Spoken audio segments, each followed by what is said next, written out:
Mano a mano. Juan Antonio Escudero y Manuel Valera.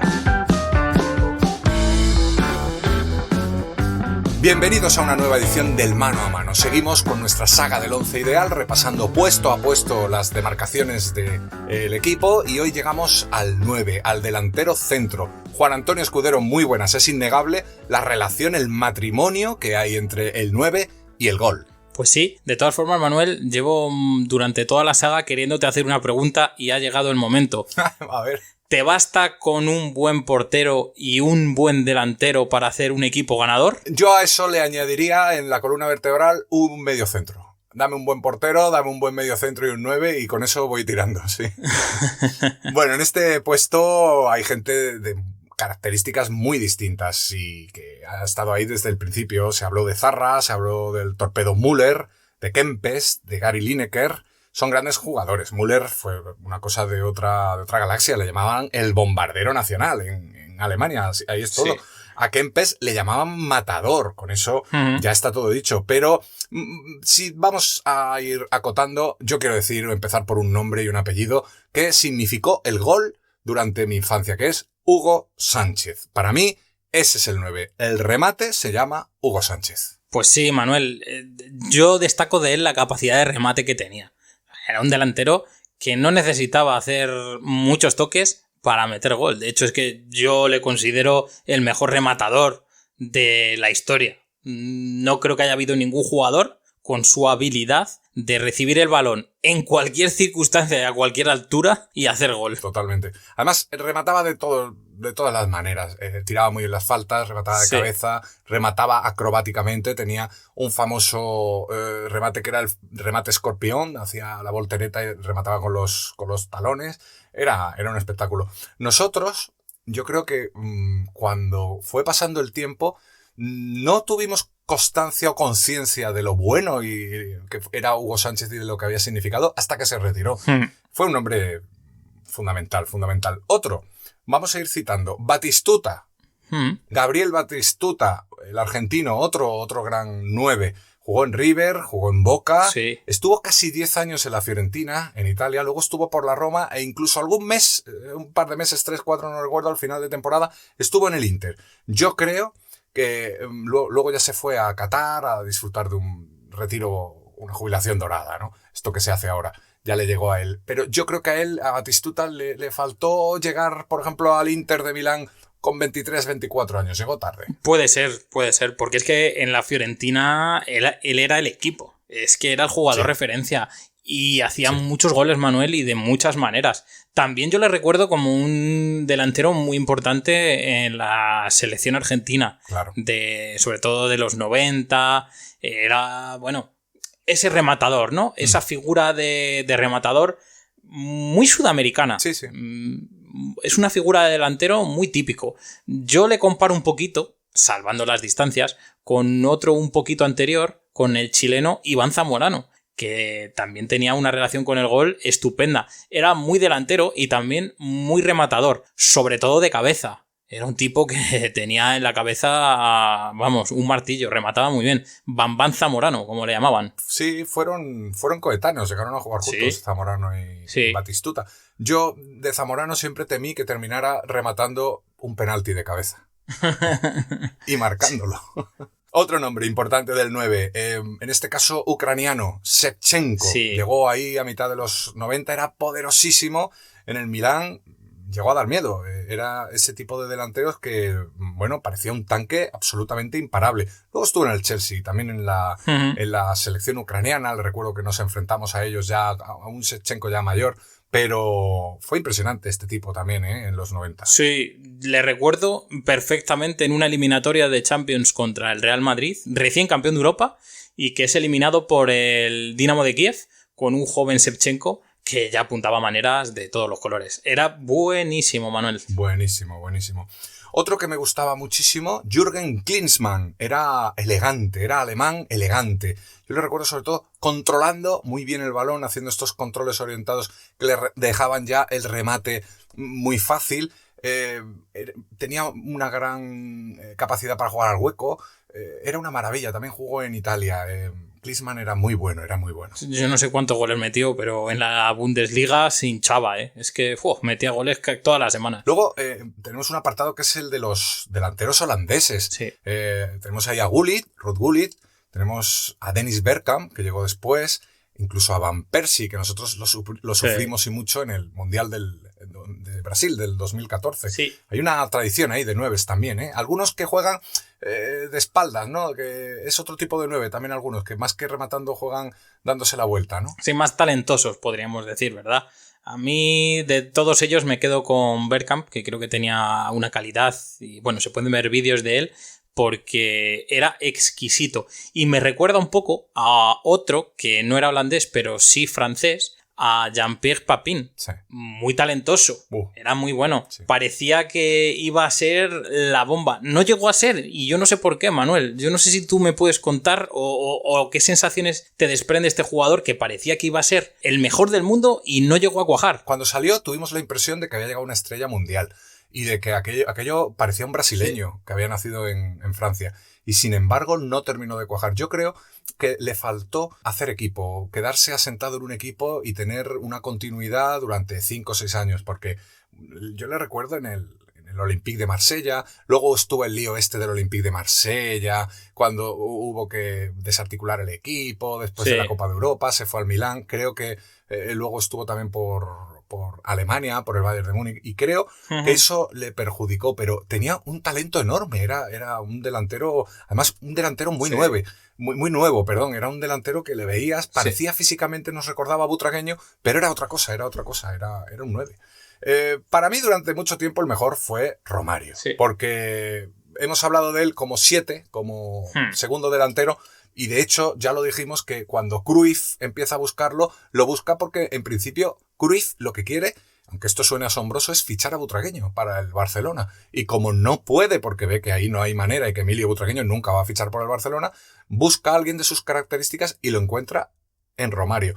Fue muy famosa la portada de, creo que el As o el Marca, uno de estos dos diarios, donde hicieron una cosa que en la época fue muy revolucionaria, que fue un morphing, fue pasar de la imagen de Butragueño, de la cara de Butragueño a la cara de Romario, en 5 pasos. Y aquello, bueno, pues llamó muchísimo la atención y fue como ellos ilustraron esa frase que la soltó Rexach, Charlie Rexach, cuando dijo, encontramos a Romario porque buscábamos a Butragueño. Tenía una capacidad de gol asombrosa y por eso lo cito como 9 porque es que metía muchos goles, era un 7 pero con una vocación de 9 enorme. Sí, es que tenía esa capacidad de hacer gol. En el momento en el que estaba de cara a portería, bien tirando fuera del área o incluso dentro del área, porque se buscaba muy bien la vida dentro del área, ¿eh? Sí. Y tenía esa capacidad. De todas formas, yo no puedo dejar pasar a los uruguayos, ¿eh? Porque la tradición de 9 de Uruguay es muy importante y sobre todo en los últimos tiempos con ese tridente que en algún momento llegaron a juntar entre Forlán, Luis Suárez o el propio Cavani. Jugadores muy buenos y muy goleadores todos ellos, ¿eh? Bueno, tú ya sabes que yo me llevaría un uruguayo al Mercadona, porque es que yo creo que siempre hay que llevar un par de uruguayos o 3 contigo, me encanta la vocación que tienen, son como argentinos pero en serio, y entonces a mí es que el fútbol uruguayo me gusta mucho y en estos 3-9, quizá el que me gusta menos, no por su capacidad futbolística, sino por su tendencia al fingimiento y a todas estas cosas que ya sabes que a mí me gustan tampoco, es Luis Suárez. Cavani es un indio, es un apache que te está atacando, y de Forlán ¿qué nos vas a contar? Es que esto es estupendo, es de los tíos que dices, por favor, denle 5 años más genéticamente de fútbol porque no debe acabarse. Yo aquí, bueno, también quiero recordar a Torres, a Fernando Torres, que cuando estuvo físicamente bien, dependía mucho del físico y de su velocidad, y necesitaba campo abierto. Fue estupendo en el Liverpool, es cuando dio sus mejores años. Luego, en el resto de carrera ha dado cosas puntuales porque era inteligente, pero él necesitaba campo abierto. Ibrahimovic es el sueco, otro gran delantero, excéntrico, pero que tiene una capacidad de tiro brutal. Miroslav Klose, el alemán, Falcao, que también es alguien que le tirabas un DNI y te lo remataba. Lewandowski, que no sé por qué, bueno, sigue ahí, y que estoy seguro de que si hubiera triunfado en el Madrid o en el Barcelona, estaría optando a premios y tal, pero como está allí en en Alemania, pero Lewandowski es un gran 9, Juan. Un gran 9. Pero Manuel, mira, yo voy a añadir uno. Voy a hacer un guiño a los delanteros africanos. Sin olvidarme a Samuel Eto'o. Claro. Por supuesto, el gran delantero africano de los últimos tiempos. Pero a mí había uno que me llamaba poderosamente la atención y era George Weah. Sí. Era rapidísimo, potente, tenía absolutamente todo. Y de hecho, hubo momentos que parecía un jugador imparable, ¿verdad? Sí. ¿Esa es la tradición o es el tipo de jugador que luego fue Drogba también, no? Más o menos, ese es el estilo. Yo creo que Weah todavía era más delantero. Drogba era un jugador más versátil, era capaz de hacer otras cosas en el campo, pero Weah era arrancada y gol. Arrancada y gol. Sí, es verdad. También africano, estoy recordando ahora a Manuel Adebayor, que dio algún año aquí en el Madrid y que siempre... Manolito Adebayor, que siempre pareció que iba a llegar a más. Kanú era otro también. Nigeriano. Era muy bueno Kanú, tenía mucha calidad. Es cierto que, Manuel, hablando de delanteros, y esta conversación ya la tuvimos en otro mano a mano, podríamos meter a Cristiano. Yo sé que tú le metes más en la delantera que yo. Para mí sí, porque tiene lo que decíamos, esa voracidad. Porque lo remata todo. Porque desde Hugo Sánchez yo no había visto a un tío con tantas ganas de meter goles como Cristiano. Y para mí es un 9. Para mí es un 9 que ha jugado en la banda o en la izquierda o que ha jugado en la banda derecha en un momento dado o en el medio quizá menos. Pero para mí tiene alma de delantero, tiene alma de 9. Sin embargo, pues si lo que estamos es buscando en el 11 ideal al 9, para mí esa camiseta tiene un nombre y un apellido que es Ronaldo Nazário. Porque el brasileño es el 9. Yo no he visto nunca otro jugador más capacitado para ser delantero centro que este señor. Reconozco que cuando llegó jovencito del PSV al Barcelona, yo sentí rechazo por él. Fue un rechazo pueril porque yo decía, es que para mí el bueno es Romario. No va a venir ahora este chiquito aquí a enmendarle la plana. Pero estaba equivocado. Ronaldo era mejor que Romario. Mira que Romario me gustaba, porque es que te hacía todo. Es que te cogía el balón en su propia área y aquello ya era una ocasión de gol. Y esto puede parecer una exageración ahora mismo, pero no lo es. No, es que tenía una fuerza física y tenía mucha calidad, Manuel. Mucha. Podríamos hablar de innumerables goles míticos, el del Compostela que hace con el Barcelona, varios incluso con el Inter de Milán. Sí. Con el Madrid también, por supuesto, goles que es que cuando arrancaba era absolutamente imparable. Quizás podemos estar hablando, como tú dices, del mejor 9 de la historia. Del más dotado, al menos. Sí, el que más cualidades ha tenido. Yo, como anécdota, me gustaría contar que tuve la suerte de vivir su debut en directo en el Bernabéu con el Real Madrid y no recuerdo ningún gol cantado por la afición con más fuerza que aquel remate que hace abajo contra el césped y que entra por la escuadra. Un jugador especial al que yo le puedo achacar que no ganó la Copa de Europa. Es lo que le ha faltado, ¿verdad? Sí, sin duda. Ganó el Mundial, perdió una final con Zidane y ganó otra a Cannes, pero le faltó... Para mí, desde luego, el mejor Ronaldo fue el del Inter de Milán. Sí. Tirando siempre, tenía capacidad para meter el gol siempre, tenía una potencia enorme y luego cómo se daba la vuelta y cómo tiraba al palo, ajustando el balón al palo donde no llegaba el delantero, el portero.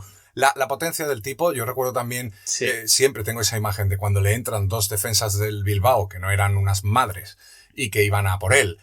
Ya en la etapa del Madrid, cuando ya estaba un poquito pasado de peso, pero fíjate qué potencia tendría que le entran los dos centrales del Bilbao y se caen los dos centrales del Bilbao y el tío sigue tan tranquilo y mete gol. Es una brutalidad, era una brutalidad. Sí. Se puede discutir que pudo llegar a más en cuanto a trofeos, en cuanto a palmarés, pero si hablamos del 9 ideal, para mí esa camiseta siempre va a tener el nombre de Ronaldo Nazário Lima. Desde luego, yo también estoy de acuerdo que como 9 en mi equipo estaría Ronaldo. Muy bien, pues hasta aquí llega el 11 ideal. Ya tenemos a 11, nos falta quien entrena a este equipo, pero eso ya es otra historia, Juan. Sí, lo veremos, vamos a ver.